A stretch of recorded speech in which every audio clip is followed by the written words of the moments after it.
inta hubka laga dejinayo doonyaha Imaaraadka laakiin markii gacanta Yamaniyiintu ay galeen ayay mar kaliya bilaabeen in ay duqeymo xad dhaaf sameeyaan taas oo lagu soo waramayo in inta badan agabkii dawladda Imaaraadku ay keentay cadaadiqada laga dhigay oo la burburiyay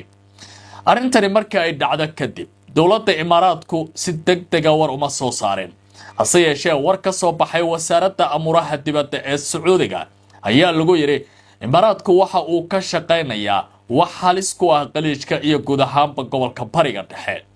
tilaabooyinka uu ka sameynayo gobolada Xadramawt Al-Mahra iyo meelaha ku dhow ee golaha iskaashiga qaliijku aysan ka warhayn ee Imaaraadku uu qabanayo oo kaliya waa arrin muruga leh oo u baahan intii ay goor tahay in laga sii fakaro oo laga gaashaanto dhinaca kale warbaahinta ayaa durbabo waxa ka dhax bilaabmay dagaal xoog leh iyadoo labada dhinac ay isweydaarsanayaan eeda kala duwan hogaamiyaha golaha kumeel gaarka ah ee koonfurta Yemen ninka lagu magacaabo Aydruus Al-Subaydi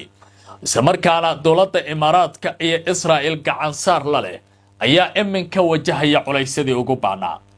dawladda Yemen ee caalamku aqoonsan yahay ayaa war soo saartay degdeg ah waxana PNG ay u jirtay ciidamada iyo waliba saraakiisha diblomaasiyiinta ah ee ku sugan gudaha wadanka Yemen muddo 24 saacadood ayaa lagu amray ciidamada Imaaraatiyiinta ah ee Yemen jooga inay halkaasi isaga baxaan taa beddelkeedana waxa si weyn arintaasi uga hor yimid gudoomiyaha majliska intiqaaliga ah ama gudoomiyaha golaha kumeel gaarka ah ee Yemen Aydruus Al-Subaydi waxana uu ku tilmaamay in dawladda caalamku aqoonsan yahay iyo waliba dalka Sacuudiga ay wadaan gardarro aan geed loogu soo gaban sida daraadeedna aan la aqbali karin in ciidamada Imaaraadku ay halkaasi isaga baxaan haddaba weerarkii ka dhacay maxaa ka horeeya oo hore uga taagnaa gobolka wadanka Xadramawt ee Yemen ka tirsan maalmihii la soo dhaafay intii la socotay barnaamijka Barrow Show waxaynu tabinaynay sheekooyin taxana ah oo ku saabsanaa weerarka wadanka Yemen ka soconaya iyo wadankaasi in la doonayo laba dhinac in loo kala gooyo dawladda Imaaraadka Carabta oo xiriir sukal leh wadanka nidaamka la yiraahdo Israa'iil ayaa waxa ay bilaabeen in ay qorshe ka abuuraan hanaanka jihaynta badda cas isla markaana labada dhinac waa Tel Aviv iyo Abu Dhabi ay qorshe isku mid ah la yimaadaan qorshooyinka la isla qaatay waxa kamid ah in dawladda Imaaraadka Carabtu ay ka shaqeyso sidii loo kala goyn lahaa wadanka Yemen isla markaana loogu kala celin lahaa Yementii waqooyi iyo Yementii koonfureed taas oo dhamaadkii qarnigii tagay dib loo mideeyay kadib markii Cali Cabdalla Saalax hogaamiyaha Xuutigu ay dileen ee uu talada wadankaasi la wareegay hase ahaatee marka la fiiriyo sida ay hadda wax u socdaan ujeedooyinka waxay ahayd in Subaydi ninka lagu magacaabo ee STC hogaamiye waa Yemen in cadan iyo koonfurta gacanta loo galiyo isla markaana gobolada Xadramawt iyo Al-Mahra ay ka mid noqdaan dhulka uu maamulo arintaasi way u cuntami weysa wadanka Sacuudiga waxana ay arkeen in qatar weyn oo amni ah laga sameynayo xuduudooda waxa dhacay in dawladda Sacuudiga nin wakiil ah oo lagu magacaabo Qaxdaani loo soo diro dhulkan Xadramawt isla markaana lagu amro kooxaha golaha kumeel gaarka ah ee Subaydi uu hogaaminayo in halkaasi ay isaga baxaan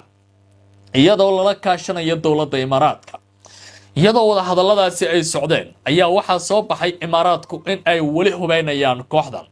tani waa mid dadajisay dawladda Sacuudi Arabiya saaka tilaabooyinkani in ay qaadaan haddaba maxaa dhici lahaa haddii koonfurta wadanka Yemen la gooyo sida qorshaha uu yahana oo hirgalo ujeedooyinka waxay tahay in Israa'iil ciidamadeeda saldhig military laga siiyo koonfurta wadanka Yemen samarkaana ay ka maamulaan badda cas iyo Baabilmandab ilaa janaalka Suways ay ka gudbaan ganacsigooda kana soo gudbaan intaba hasaatee arrintan dawlado fara badan ayaa u cuntami waayay waxaana dawladaha diidanaa ka mid ah Sacuudiga oo durbaba heshiis military la galay dawladda la yiraahdo Iran oo waydahan ay aad isugu soo dhawaanayeen arrintaasi waxa sidoo kale aad uga soo horjeesta wadanka Turkiga oo si weyn indhaha ugu haya xaaladan markaan taa ka keeno aan kuugu xiro wadan kale oo dhaqdhaqaaqyadan ay ka soconayaan waa wadanka la yiraahdo Suudaan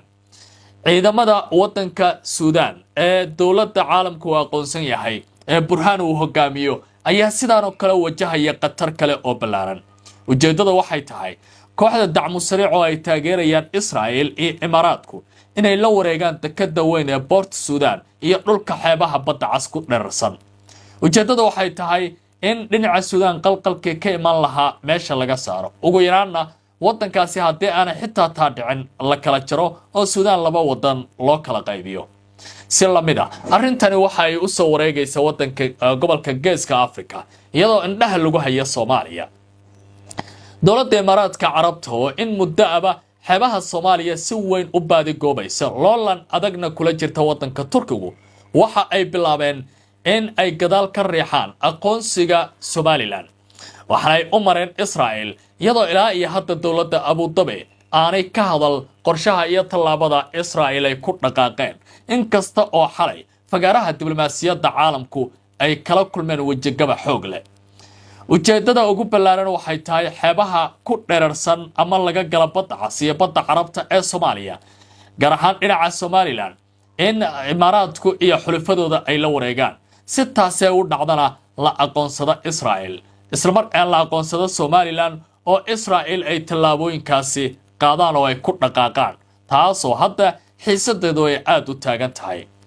Sacuudi Arabiya oo arrimahaasi u aragtay qatar weyn oo ballaaran oo ku soo fool lahayd muddo isla markaana ay ka aamusneen ayaa haatan u muuqata in ay tallaabooyin degdeg ah qaadayaan. waxay Sacuudiga heshiisyo dhinaca dekedaha la galeen wadanka Djibouti iyo sidoo kale dalkan la yiraahdo Eritrea ee ku yaala Geeska Afrika. waxay sidoo kale heshiisyo la galeen dhinacan iyo waliba Suudaan iyagoo si weyn u soo dhaweeya Cabdilfataax Burhaan. loolankan waxaa sidoo kale qayb ka ah dowladda la yiraahdo Masar ee uu hogaamiyo General Sisi oo iyada aad uga baqanaysa in tallaabooyinkan saameyn nololeed ay ku yeeshaan marka saddex xagal oo kala duwan laga eego. waa mare dowladda Itoobiya oo isku hayeen biyaha wabiga Nile ayaa suuragal noqonaya haddii Somaliland sida Israel oo aqoonsatay u hirgasho in ay soo gasho gudaha Soomaaliya isla markaana dib loo soo celiyo heshiiskiisa afgarad ee January 2024 la gaaray kaasoo u dhaxeeya Addis Ababa iyo Hargeysa labadaba. haddii taasi ay dhacdo ciidamada Itoobiya ee badda cas iman doona ayaa gaari karaya Janaalka Suez oo ah isha ugu ballaaran ee dhaqaalaha uu ka soo galo wadankaasi Masar.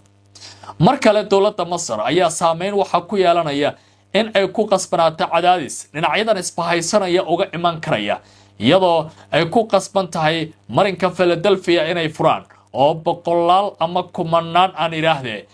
shacabka Gaza ku nool halkaas laga soo tilaabiyo. xiisadii ballaarneyd ee u dhaxaysay Israel iyo Carabta ayaa hadda u soo tilaabtay gobolka Geeska Afrika waxana dabaylaha